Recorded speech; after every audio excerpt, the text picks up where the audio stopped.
Coming up in this week's Cruise News Roundup, there's news of where Margueritaville at Sea's latest ship will be home ported. Celebrity Cruises opens up general bookings for its river cruise offering coming in 2027. Virgin Voyages unveiled significant changes to its fare structure. And Princess Cruises takes possession of the new Star Princess just ahead of its upcoming inaugural sailing. If you're one of Margueritaville at Sea's growing legion of loyal fans, then there was exciting news this week when the smallest cruise line in the world announced that its third ship, the Margueritaville Beachcomber, will be home ported in Miami. The cruise line announced a number of months ago that it was acquiring the Costa Fortuna from Costa Cruise Lines and that it was refitting it to become its biggest in its 3-ship fleet.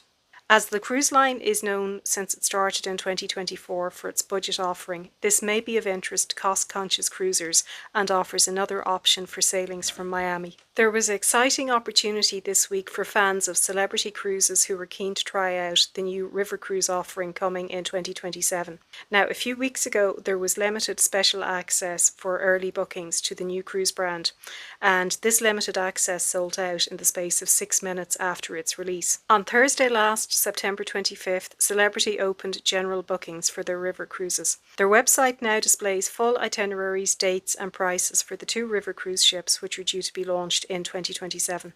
Celebrity are very much positioning their new river cruise offering to appeal to those looking for an all-inclusive experience.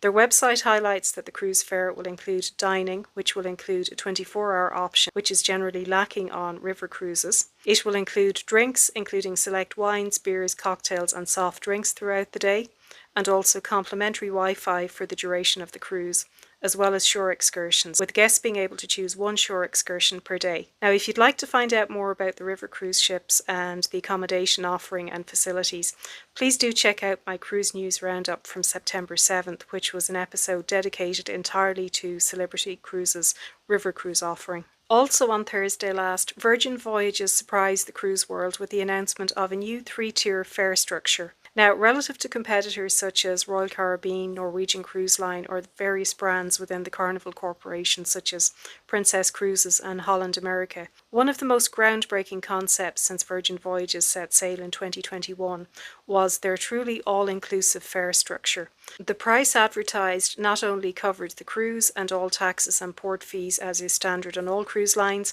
but it also included all gratuities, Wi-Fi and also soft drinks. And also, depending on offers at the time of booking, a certain amount of onboard credit designated as a bar tab was also often included. On Thursday, Virgin Voyages unveiled the Voyage fare choices, and they will actually be launched officially on October 7th of 2025. The new fare structure introduces 3 different price tiers which will be applicable to sea terrace cabins, so that's the equivalent of standard balcony cabins, and also all cabin grades below that. So there are 3 fares. There's the base fare, the essential fare and the premium fare, and each comes with particular offerings. So as the name suggests, the base fare is the most limited. It's non-refundable and will provide basic Wi-Fi for 1 device, so no streaming or downloading ability. There will be the opportunity to make dining reservations only within 15 days before the sailing day. There are no changes permitted to the reservation and also no changes to the cabin location or no changes to the names of guests booked and no change of date. The next level up, the essential fare, is touted by Virgin Voyages as being the most similar to the original fare structure. This will include classic Wi-Fi for 1 device, and that will enable audio calling in addition to social media, messaging and general browsing. Guests booking the essential fare will be able to make dining reservations up to 45 days before their sailing, and there's also increased flexibility, including being able to adjust sailing dates and also to alter the named guests in the stateroom other than the first person booked, who must remain the same. Premium fare, as the name suggests, offers more premium items, and that will include premium Wi-Fi on 2 devices, and the Wi-Fi will have streaming and video capabilities. It will also include a drinks credit per day and also an opportunity to make dining reservations up to 60 days before sailing. It's described by Virgin Voyages as being the one which provides the maximum flexibility. Now, the most surprising change is the fact that daily gratuities will now be identified as a separate line item in the overall fare structure. Guests will now have the option of either prepaying those at a rate of $20 per person per night, or paying on board at an increased rate of $22 per person per night. This essentially deals with gratuities in the same way as all other major cruise lines and takes away the all-inclusive nature that Virgin Voyages had originally set out as. Virgin Voyages appear to suggest that the fact gratuities will be shown more clearly will enable clearer comparison with the price offering of other cruise lines.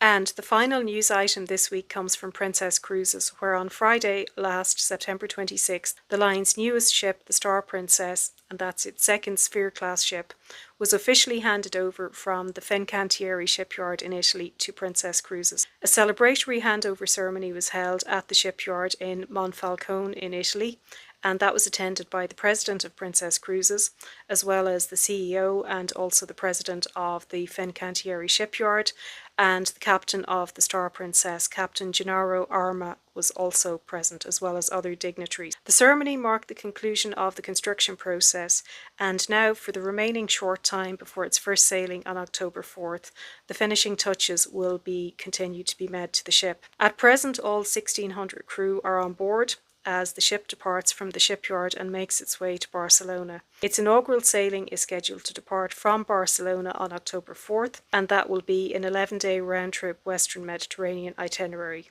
The 11-day inaugural sailing, which will take imports including Marseille in France, as well as Naples and Sicily in Italy, and also Gibraltar, is fully booked, as is the following 7-day itinerary, which is also round-trip from Barcelona. After completing its 2 sailings in the Mediterranean, the Star Princess is due to set sail from Barcelona on October 22nd for its maiden transatlantic voyage. It'll make its way on a 14-day crossing to Fort Lauderdale in Florida, where it will then commence the season in the Caribbean. At present, Princess Cruises' website is showing availability in all stateroom categories for the transatlantic sailing, and that includes in the suite categories.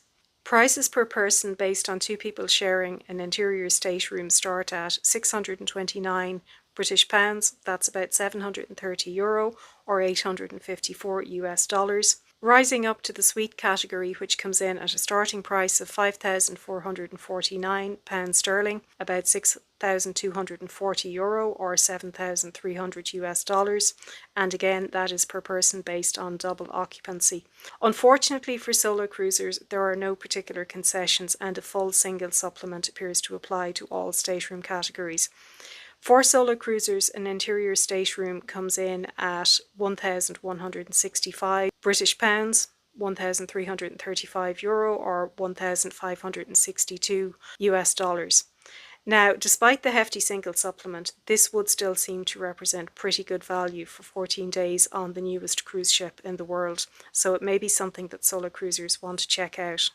After the conclusion of the Caribbean season, in spring 2026, the Star Princess will transit the Panama Canal and will head to Alaska for the summer season, bringing Princess Cruises' newest ship to Alaska for the first time.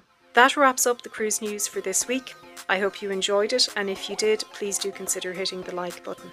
And if you'd like to stay up to date on more cruise content and cruise news, please do consider subscribing to the channel. It would mean quite a lot. As always, thank you for watching, and I hope you have a good week.